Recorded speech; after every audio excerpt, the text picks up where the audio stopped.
So Derek Chisora outpoints Joe Joyce over 10 rounds in a fantastic fight, a much better fight than I anticipated. Chisora didn't just outslug Joe Joyce in this fight, he also outthought him and outboxed him in there. Oh yes, he did. He outboxed Joe Joyce.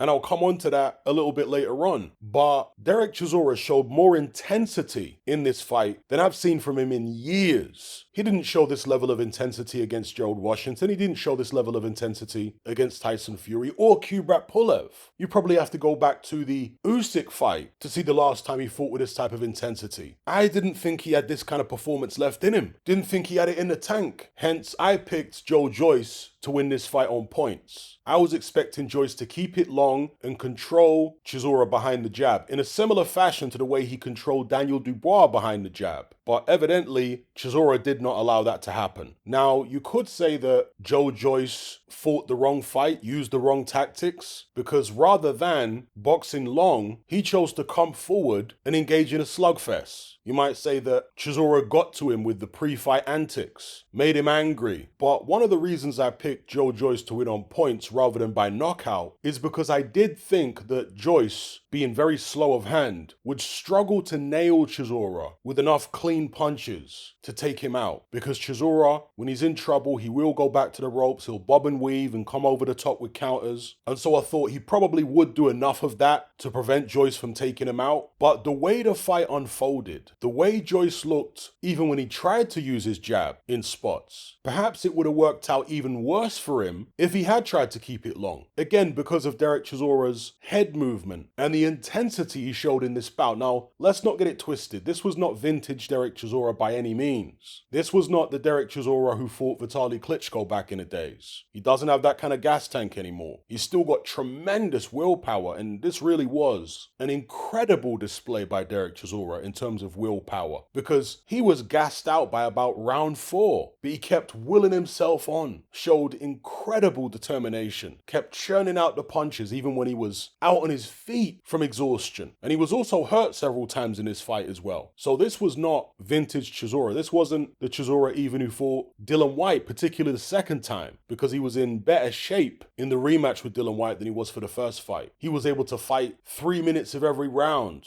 applying constant pressure against Dillian Whyte second time out. So yeah, the version of Chisora that we just saw against Joyce is not the Chisora of old physically in terms of stamina, but he was every bit the Chisora of old in terms of willpower. And he's picked up quite a few veteran moves over the years. We've seen him in many fights in the latter stages of his career where he'll lay on the ropes or in a corner, bob and weave, and look to come back with that overhand right counter. And he's had a mixed amount of success doing that because it is quite a deliberate move. It seems obvious to everybody watching either on TV or in the arena what Chisora's trying to do. He's trying to sucker his opponent in. It's very, very obvious. You know, like pantomime when the villain's behind someone and the audience are like, he's behind you, but somehow the guy on stage can't see the villain, you know? That's what it's like when Chisora backs into a corner and tries to do his countering routine. It's not particularly sophisticated, it's not particularly subtle, but it was sophisticated and subtle enough to work against Joe Joyce.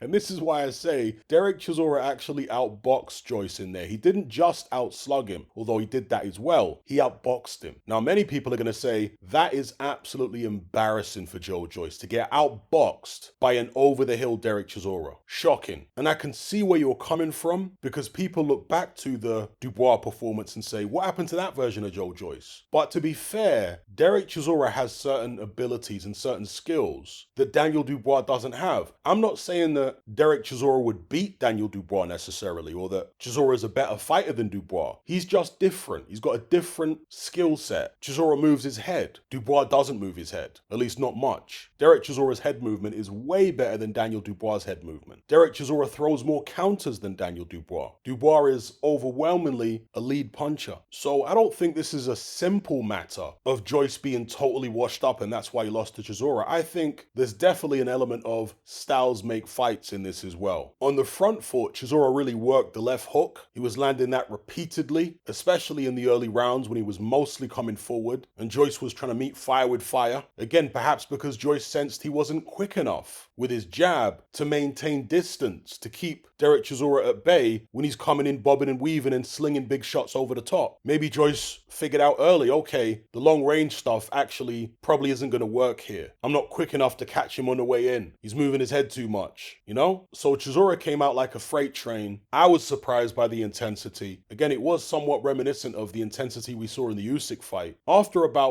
4 rounds, Chisora started to slow up noticeably in terms of his legs. He was still throwing plenty of leather, but he was having to take breaks on the ropes after about 4 rounds, which was like a red rag to a bull for Joe Joyce. He went steaming in, trying to press home what he thought was an advantage, but he kept walking in to counter right hands over and over and over and over and over and over and over again. And we've seen Joe Joyce get clipped with shots like that many times over the years. Even when he fought guys like Christian Hammer, he got caught with shots like that, even though that was a very short fight. But then he goes and fights Daniel Dubois right after it, and he's not getting clipped with those kind of shots. So the assumption was, well, maybe Joyce takes a bit more care with his defense when he's fighting better opposition. But then we saw against Zheli Zhang that that's probably not the case, right? It's more down to his opponent's ability rather than Joyce's ability as far as how easily he gets hit. In any event, he kept walking into Chisora's right hands after the first 4 rounds in particular. You know, earlier on it was more left hooks, then it became more right hands over the top. Chisora was stumbling around the ring at times. I mean, even by the midway stage, stumbling around partially out of fatigue, but partially in some instances from being hurt. Joyce did catch him with some clean ones here and there, which got a reaction from Chisora's legs. But as I say, he'd just go back to the ropes and do his bobbing and weaving routine. It kind of reminded me of Nigel Benn. That's how Nigel Benn used to bob and weave when he was on trouble against the ropes to get himself out of sticky situations. And Chisora was just landing the cleaner, harder shots throughout the bout. Even though, as I say, he was getting hurt quite frequently, actually, he was coming back with these big eye-catching shots. Now, down the stretch in like the 7th, 8th, 9th, it started looking like Chisora might run out of gas completely and Joyce might be able to stop him. We were getting into that kind of territory. And ironically, Joyce was having probably his best round of the fight in the 9th. When he was really applying the pressure, Chisora was reeling all over the ring. The referee was even having a close look. But then Derek Chisora comes out with a monumental right hand to flatten Joe Joyce. And I mean flatten him. Now, to be fair, Joyce didn't appear to be seriously hurt. He got up quite quick. He wasn't wobbly. His eyes seemed fine. And watching it on replay, he was caught very, very square. So he was quite off balance. Nevertheless, it was a great punch and a legitimate knockdown, and that right there sealed the deal for me. I mean, I thought that Derek Chisora was ahead going into the 9th anyway, but if Joe Joyce had won the final 2 rounds, I reckon you could make an argument for him winning. Not saying that he definitely, definitively, deservedly should have got it on the cards if he'd won the final 2 rounds. I'm saying you could make an argument for him. But given the fact he got knocked down in the 9th